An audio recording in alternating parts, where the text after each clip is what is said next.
Now, I told you about the Unix operating system, and in the Unix operating system, I told you that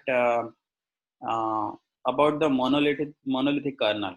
So in the monolithic kernel, what happen is most of the functionality of the operating system will be put it together, and will be only one program. So one big program as a operating system, and all the functionality related to the operating system, different device drivers, different other concepts like how you can execute, how you can process, how you can do scheduling, how you can manage the memory. All those things will be listed in one particular operating system. So how this operating system look like? So let's see, we have the hardware, and this particular hardware require interface to deal with. So let's say this is your operating system, or you can say kernel. This particular kernel is an interface between the applications. So we have different applications here.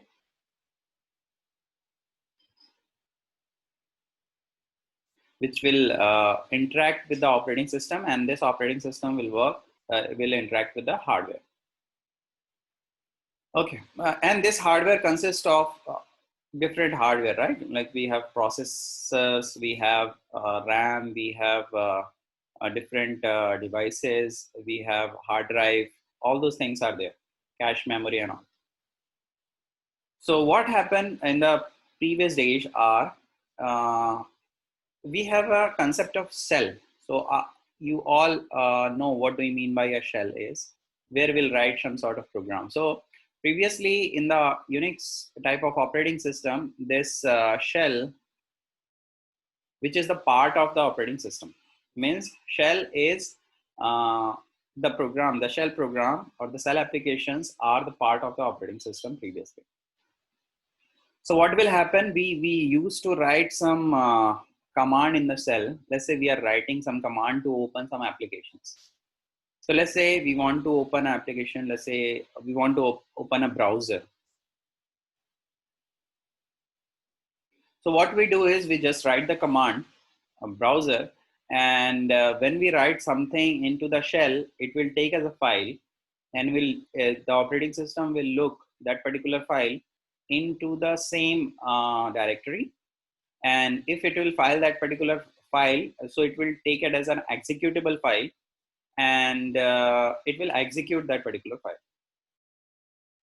And what will happen is when this particular command we will give and will press enter button, so browser application will be open. So let's say this is your browser. In the user space which is running, because browser is the application, right? So one of the application is that, let's say we have Chrome, we have some Internet Explorer, we have Safari, we have Firefox. So all those are, let's say we are opening that particular browser. So a browser is running here, and we have a concept of one program will executing at a time, or one program is there in the memory at a time. Okay. So that was the concept previously. To take that in mind, we are actually making this particular module. So shell, which was the part of the kernel in the earlier monolithic Unix kernel, in which when we want to run any program, we'll write the command of the program into the shell. Shell will open that particular file, and this particular file as an executable file it is taking and opening it. So once it will find that particular file into the current directory, it will go for it, or we have to give the directory where it is with some path, and then we'll give the file name. So that is also the way how we can do that. And then the browser will be open. Now, what happened right now? Browser is in the main memory, and browser is running. Now shell is not running right now. What will happen is, because shell is the part of the operating system, so it doesn't have to open it, right? It is already there. So once the operating system, as I told you, in the main memory we have the two part, right? So one is the kernel space, another is the user space. So you can see that these are the user space, and this particular part is the kernel, where your kernel or OS will be there, and this is your program, where all your program will be there, and the whole part will be taken as a kernel space. So you see, if shell is the part of the kernel, so definitely shell will be there in the main memory all the time. But we are looking for a system where only one program can be accommodated into the main memory at a time. So let's say browser is there in the main memory as a program. So here we have a browser as a program, and this particular browser is running in my system. Now, once the browser, we have done with the browser and we have done all the things, and then what we do is we'll close it. So once we close it, all the files which is opened by this particular application is also going to close, so that if we'll open other program, so that program will come into that particular space, and all the open file will become again into that particular space. So the previous programs as well as its associated file has to be closed, and there is a system call that will be executed over there is exit. What that exit will do is, this exit will take you to the shell again. So once you're done with the browser, once you close this particular browser with the command exit, you are going back to the shell again. So it will look like this. So it will again come with the shell, and it will ask you to run some more programs here in this particular space. And you can just write whatever program you want, and you just put enter, right? So this was happening in the early days of Unix operating system, where we are talking about a monolithic kernel. In that way, the program is going to executed and program will be created. The program is created means program was there. The process will be created, right? So you can see that when we execute any program or when we put any program into the main memory, that program is called process. So that concept we have learned, right? So there is a program, that program is already there in the secondary memory. When we are calling into the shell with the file name, and once we'll put the file name, that file will be searched by the operating system in the same directory or the directory that we have given. And it will take it as an executable file, and it will run the file and put it into the main memory. And in the main memory, from the main memory, it will go to the CPU for processing, and then it will open in your system as a browser or as any of the application. Once you close it, the browser, the program will be taken back from the main memory or removed from the main memory, and all the open file also will be removed from the main memory. That particular thing is called process creation, right? So in that way, we are creating the process. Now, in recent days, the architecture of this Unix kernel has been changed. And right now, what is the architecture of it is, let's say we have, this is the part of the hardware. We have this operating system part, which is your kernel. And we have different applications here,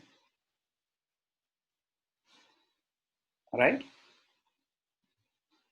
And now this shell is no longer become the part of the operating system. The shell will become the part of the application program. right? Now the shell is the part of the application program. Now in that particular case, what will happen? In this particular case, the shell, which is the part of the application, has to communicate. If it has to communicate with the operating system, it has to communicate with some sort of function. That particular function, that is called a special function, that a special function is called system call. So about the system call we have seen in the last class, right? So the system call is actually calling the functionality of the operating system. So if any application need to uh, execute the functionality of the operating system, it has to use the system call. Okay.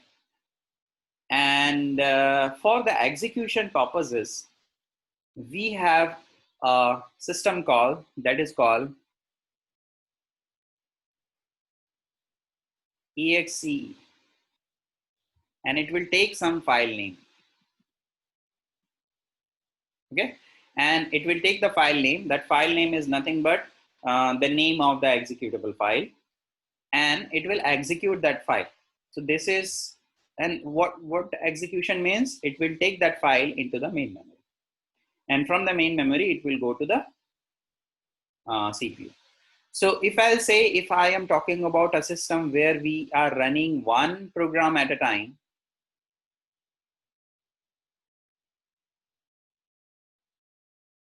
in which you can see that exe is taking one file and putting that file into the main memory. So this is how it will be done. Now what happened here is, in this particular system, you assume that we have this operating system part or the kernel. This is your hardware part, and we have this shell. Now what will happen to the shell is, or what will happen to the exe? Let's talk about exe first. Now when we want to run any program into the shell, so in the shell we have to use this particular system call exec, and this particular system call will be by default work when we put any type of function there, or let's say any type of file name there. So we doesn't have to write exe will be called by itself. Let's say we are opening a browser into the shell, this particular shell. Okay. Now when we do the browser, what will happen internally is, internally exec system call will be called, and inside that, what is the file? Browser is a file. Now this will be executed. Now because this is a system call, this particular system call run by the operating system. Now what happened when it will be done? So what will happen is, the shell will be no longer the part of the application which is running in the main memory. So shell will be removed, and browser will take the part here.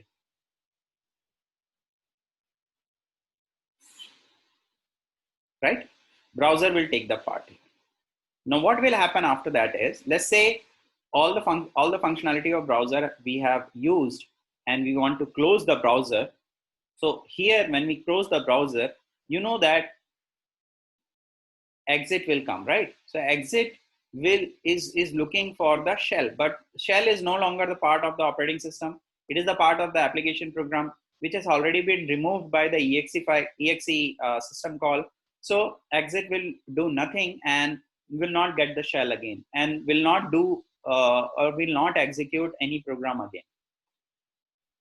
Now to this problem, to solve this type of problems, there is another system call that has been come up, that is called fork. Now we are talking about these two system call, exe and fork. Now what is a fork system call? Fork system call, whenever a shell is going to execute the fork system call. The fork system call is going to generate the duplicate program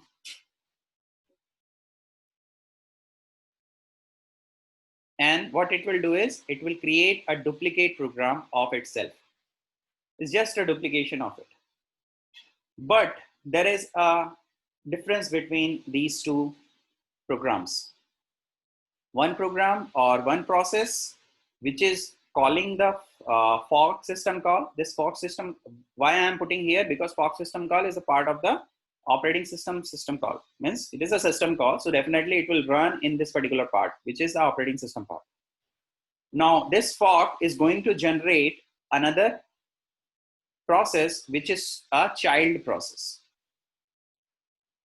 and you can say this is a parent process.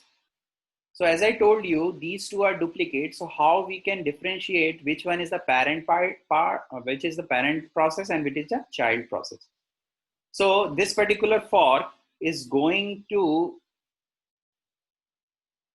return the process ID of the child process. Okay, let's say the process ID of the child process is 10. So 10 will be given back or returned back to that particular shell. Okay. Now this particular fork system call is going to give you the PID, which is called process ID for the child process. So we can say child PID will be given back to the parent process. In that way, we can know that because and the parent process has already its PID, and because child is also have a separate PID, so both are having separate PID, right? But here that particular fork which is there, by which that child process has been generated, this will return 0 to it. As a PID, as a process ID, it will return 0 to it. Okay. And in that way, we can differentiate which is a child process and which is a parent process. So for the process which is a parent process, the fork is going to give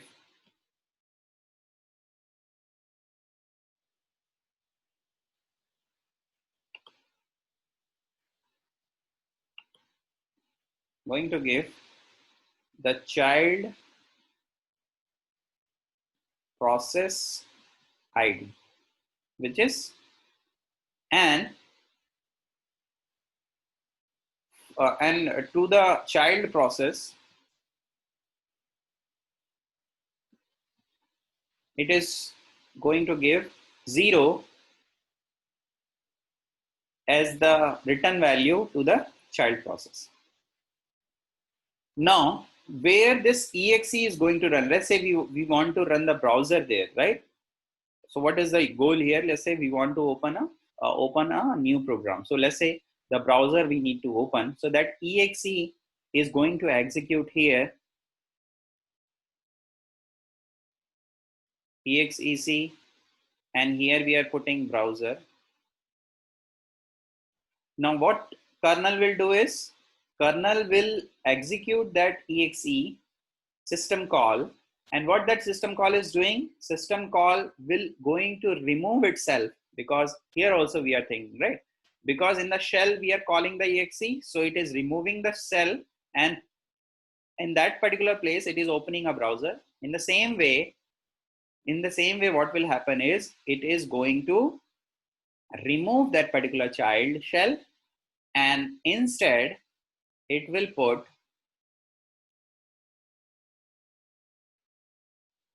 browser there. Okay. As well as once we call the fork, the parent process will go to the secondary memory.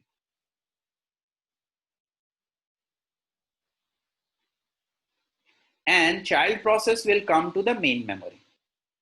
Once the child process is coming into the main memory, it will execute exec system call, and this system call will open the file that is there in the system call, which is a browser as an application. It will open it, and before opening it, it has to remove from the main memory. So whenever we call the exe, what operating system will do? Operating system will remove any application, or here we'll say process, from the main memory,